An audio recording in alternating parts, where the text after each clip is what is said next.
नमस्कार, कैसे हैं आप सभी लोग? आशा करते हैं, उम्मीद करते हैं कि आप लोग बहुत अच्छे होंगे। तो दोस्तों आइए एक ऐसी वीडियो जिसकी बात कर लेते हैं, बहुत ही ज़रूरी ये वीडियो है और इस वीडियो से एक आपको एनर्जी अर्थात मोटिवेशन मिलेगा क्योंकि वीडियोस तो आपने बहुत से देखे होंगे लेकिन इस वीडियो में जो सीटेट से रिलेटिव जो क्वेश्चन बने हैं आपके, कुछ उसकी भी बातें करेंगे और साथ में सीटेट से रिलेटेड जो पेपर लीक का मामला है, फिर उस पेपर लीक से बच्चों पर क्या प्रभाव है, साथ में आंसर की कब है, पुनः आंसर की कब आएगी, रिजल्ट कब आएगा, उसके बाद आवेदन कब आएंगे, उसके बाद परीक्षा कब हुई, इतना पूरा डिटेल आपको हम बताएंगे। दोस्तों हालांकि पूरी वीडियो स्टार्ट करने पहले एक मैं बात कहना चाहता हूँ आप सभी लोगों से।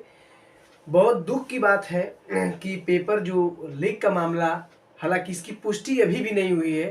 हालांकि सभी लोग बता रहे हैं कि पेपर एग्जाम हुआ सब भेजा जा रहा था और साथ में बहुत से ऐसे बच्चे हैं जो कि पेपर पा गए थे, मगर इसका पुख्ता सबूत अभी कोई नहीं मिला है। तो नहीं मिला है तो क्या करेगा, पेपर दोबारा होगा? सोचने वाली बात सबसे पहले यही है। पहली पॉइंट तो यही बनेगी कि पेपर क्या आपका दोबारा होगा, क्या दोबारा होगा या नहीं होगा, ठीक है, या नहीं होगा। अब इसी में थोड़ी सी चर्चा कर लेते हैं। देखिएगा, सी-टेट का जो पेपर होता है ये ऑल इंडिया पेपर है। ये कोई स्टेट लेवल पेपर नहीं है कि बस आपका ये किसी राज्य का पेपर है, कैंसिल हो गया तो हो जाएगा। इस एग्ज़ाम को पूरे भारतवर्ष के हर जगह से बच्चे एग्ज़ाम को देते हैं और ये कोई छोटा मोटा पेपर नहीं होता है, एक सेंट्रल एग्ज़ाम का पेपर है। हालांकि जब इतना बड़ा पेपर होगा तो सुनने को ये मिलेगा कि पेपर वायरल हो गया या ये थोड़ा मोड़ा चलता, हर एग्ज़ाम में आप देखे होंगे तो थोड़ा मोड़ा सुनने को मिलता है। इस लेवल पर जो एग्ज़ाम होते हैं, बड़े लेवल की एग्ज़ाम की बात करें तो वहाँ तो कुछ नहीं, लेकिन इस लेवल पर जो होता है तो ये पता चल जाता है। लेकिन पेपर दोबारा होगा कि नहीं, तो मैं आपको बताऊं 101% में बताऊं, पेपर दोबारा नहीं होगा, ठीक है, क्योंकि इसका कोई पुख्ता सबूत भी नहीं मिला है। हाँ, कुछ ऐसे नकलची लोग थे जो कि पेपर दूसरे की जगह देने के लिए गए थे, तो वो लोग पकड़े गए हैं। बहुत से न्यूज़ में आज हमने देखा था।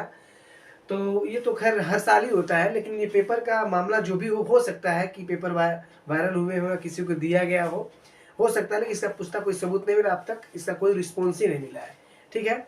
अगर भारत में हर एक लोग जितने भी पढ़ने वाले टीचर्स जो भी हैं, एक ग्रुप बनाकर अगर इस पर चर्चा करें, सीबीएसई वाले से बात करें, उसके लिए कंटेंट जुटा के दें, तब हो सकता है कुछ हो जाए, लेकिन फिलहाल कुछ नहीं, ठीक है। तो पेपर हालांकि दोबारा होगा या नहीं, तो हमको लग रहा है कि नहीं होगा, ठीक है।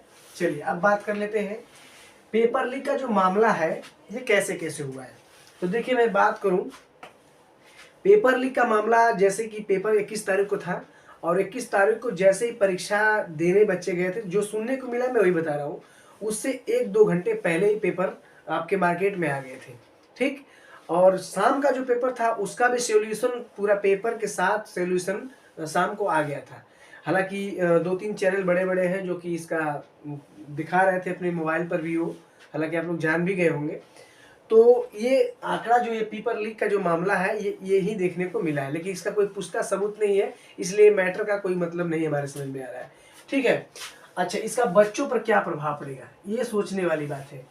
तो देखिए, मैं आप सभी लोग को बताऊं, बहुत बड़ा प्रभाव पड़ेगा बच्चों पर, क्योंकि मान के चलिए कि 15 लाख से अधिक अगर आवेदन हुए हैं, 15 लाख बच्चे बैठे हुए हैं, तो 15 लाख में मान के चलिएगा, थोड़ी सी सोचने की बात है कि इसमें क्या होगा कि सभी बच्चे बैठे होंगे, इसमें 4 से 5 लाख बच्चे पढ़ने वाले अच्छे होते हैं, यही एग्जाम को क्रैक करते हैं। तो मान लो हर बार 4 से 5 लाख, 6 लाख, 7 लाख ऐसे बच्चे पास होते हैं।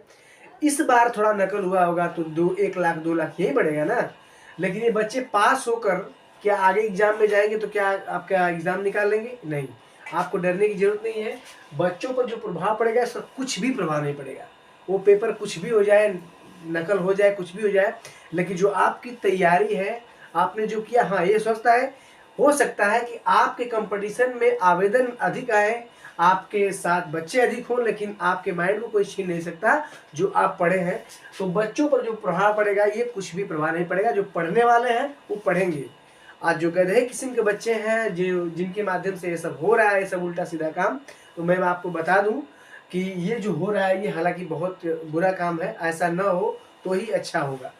तो ये आप कभी भी आप नोट कर लीजिएगा कि इसका प्रभाव बच्चों पर कोई पड़ने वाला नहीं है, क्योंकि हाँ आप एग्जाम में लोग जाएंगे लेकिन वहां से भी छट कर चले आएंगे, क्योंकि अच्छे अच्छे एग्जाम जब होंगे तो कोई जरूरी वहां पर भी ये मार लेंगे सिंह, हो सकता है कहीं कहीं हो जाता है कहीं नहीं होगा, तो इसलिए पढ़ने वाले बच्चे का हमेशा सिलेक्शन होता है। और कमेंट भी कई बच्चे किए थे कि मेरा 120 मेरा 130 बन रहा है, 25 बन रहा है, तो अच्छी बात है, आपने बना लिया, पढ़ के बनाया, और जो पैसे दे के घूस दे के जो अपना पेपर मंगवाए वो क्या पास हो जाएंगे, कोई मतलब नहीं, आगे जाकर चढ़ जाएंगे।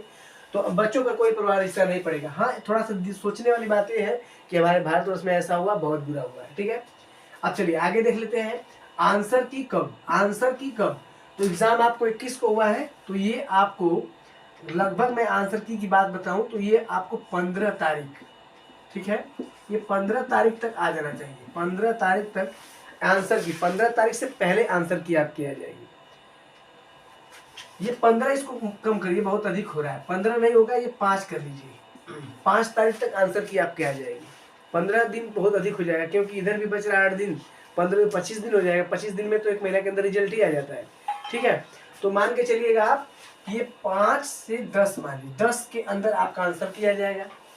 और ये आंसर की के बाद आप क्या करेंगे, जो क्वेश्चन उसमें मिस्टेक होंगे कि आपको ये क्वेश्चन नहीं, ऐसा नहीं, ये गलत क्वेश्चन है, ये पूछने का तरीका, तो सीबीएसई वालों में क्वेश्चन 2-4 पीछे आगे पीछे होते रहते हैं, क्योंकि जो आंसर वो लोग मान लेते हैं तो वही होता है। तो उसके लिए आप क्या कर सकते हैं, पुनः आंसर की के लिए आप क्या कर सकते हैं, 1000 रुपये देकर एक क्वेश्चन पर आप आवेदन कर सकते हैं कि ये क्वेश्चन गलत है, एनसीईआरटी का प्रूफ दे देंगे, तो उसके हिसाब से आप चेक करवा लेंगे ना। तो फिर उसके बाद फिर 1 दिन के बाद पुनः आंसर की एक आपको देखने को मिल जाएगा, ठीक। तो ये क्रिया जो होगी आंसर की एग्जाम से 15 दिन के अंदर हो जाती है, ठीक। तो ये आप नोट कर लीजिएगा। उसके बाद इसका रिजल्ट कब, तो इसका रिजल्ट जो है आपका आ जाएगा 20 फरवरी तक, ठीक है। इसका 20 फरवरी तक, 20 फरवरी से पहले आ सकता है रिजल्ट, ठीक है। तो 20 फरवरी कंफर्म डेट समझिएगा, क्योंकि एग्जाम से 1 महीना का टाइम लगता है, बहुत प्रोसेस होते हैं ना, तो 1 महीने का टाइम लगता है, तो इसलिए आज 21-22 सही है, तो 1 महीना आप जानिए, 20 फरवरी के लगभग आपका रिजल्ट कंफर्म आ जाएगा, ठीक। तो पेपर लीक का मामला मैंने बता ही दिया, बच्चों पर प्रभाव क्या पड़ेगा, जो पढ़ने वाले उन पर कोई प्रभाव नहीं पड़ेगा, वो पढ़ते ही रहेंगे, अच्छा स्कोर करते रहेंगे। आंसर की कब आएगी, ये मैंने बता दिया कि आंसर की एग्जाम से 15 दिन पहले आ जाती है। उसके बाद पुनः आंसर की जो है, ये पुनः आंसर की जब आप किसी क्वेश्चन पर आपत्ति करेंगे तो उसके लिए पुनः आंसर की आती है। उसके बाद इसका रिजल्ट कब आएगा, तो रिजल्ट एक एग्जाम से 1 महीने के अंदर आ जाता है, तो मैंने बता भी दिया कि 20 तारीख के लगभग आपका एग्जाम, इसका रिजल्ट आ जाएगा। अब इसका रिजल्ट अगर आपको फरवरी में देखने को मिलेगा, तो आगे देखा मैं लिखा हूं यहाँ पर कि अगला आवेदन, आवेदन कब होंगे। तो बहुत से बच्चे इसमें होंगे कि इसको अच्छे नहीं आए होंगे तो फेल हो जाएंगे, तो जब ये फेल होंगे तो फिर अच्छी तैयारी करेंगे। तो ये देखिए, आप फेल होते हैं तो उसका वो नहीं है, आप बढ़िया से तैयारी करिए, इस बार नहीं तो अगली बार निकाल लेंगे, ठीक है। हाँ भर्तियां आए, थोड़ा सा आगे पीछे भर्तियां आती रहती हैं, इसकी वजह से बच्चे क्या कि पीछे हो जाते हैं। तो आवेदन जो इसके आएंगे, ये इसके आवेदन जो आएंगे आपका ये मई में, ठीक है, मई में इसके आवेदन स्टार्ट हो जाएंगे, मई में आवेदन इसके स्टार्ट हो जाएंगे, और जून जुलाई में इसका पेपर होगा, ठीक है, जुलाई में इसका पेपर होगा। इसको मई अप्रैल भी मान लीजिएगा, अप्रैल के लास्ट में भी इसका हो सकता है। तो ये अप्रैल का जो होता है लास्ट महीना, मई का फर्स्ट, इसी के बीच में इसका ऑनलाइन आवेदन होगा, किसका, जो नेक्स्ट सीटेट होगा। और इसकी परीक्षा कब होगी, ये जुलाई और अगस्त के बीच में हो जाती है, क्योंकि 6 महीने पर अब देख रहे हैं कि सीबीएसई परीक्षा करवा रहा है, तो ये बहुत ही अच्छी बात है कि 6 महीने पर आप करवा रहे हैं, ठीक है। और उसके बाद जो होगा कि इसकी परीक्षा, तो मैंने पहले ही बता दिया है कि इसकी परीक्षा जो होगी सीधे आपकी जुलाई में होगी, और इसका रिजल्ट जो आ जाएगा ये आपका अगस्त में आ जाएगा, ठीक है, अगस्त में, अगस्त के लास्ट तक इसका रिजल्ट आ जाएगा। तो अगला मैं बता दिया कि इसके बाद जो ये हुआ, इसके बाद अगला एग्जाम का रिजल्ट कब आए, ये होगा।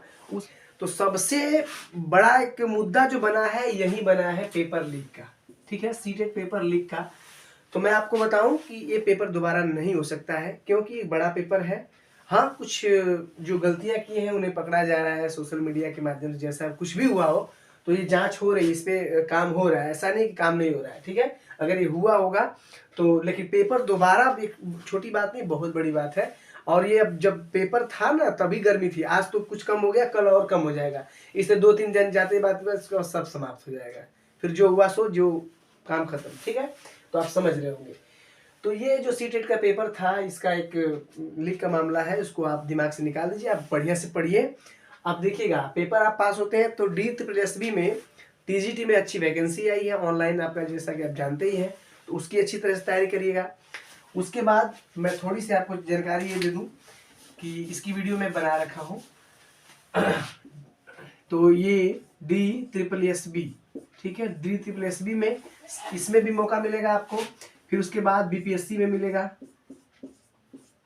ठीक है, BPSC ये TRE 3.0, इसमें भी आपको मौका मिलेगा। देखिए, और उसके बाद अगर सीटेट आप पास हो गए हैं तो आप सीधे सीधे झारखंड ये सब ऐसे एग्जाम होने वाले हैं कि यहाँ पर भी आपको मौका मिलेगा। तो आप अच्छे नंबर से आप लोग पास हो रहे हैं। आप कमेंट जरूर करिए कितना स्कोर आपका बन रहा है। फिर एक ऐसी वीडियो के साथ अगली वीडियो मिलेंगे। अगर वीडियो अच्छी लगती है चैनल को लाइक सब्सक्राइब जरूर करें। धन्यवाद।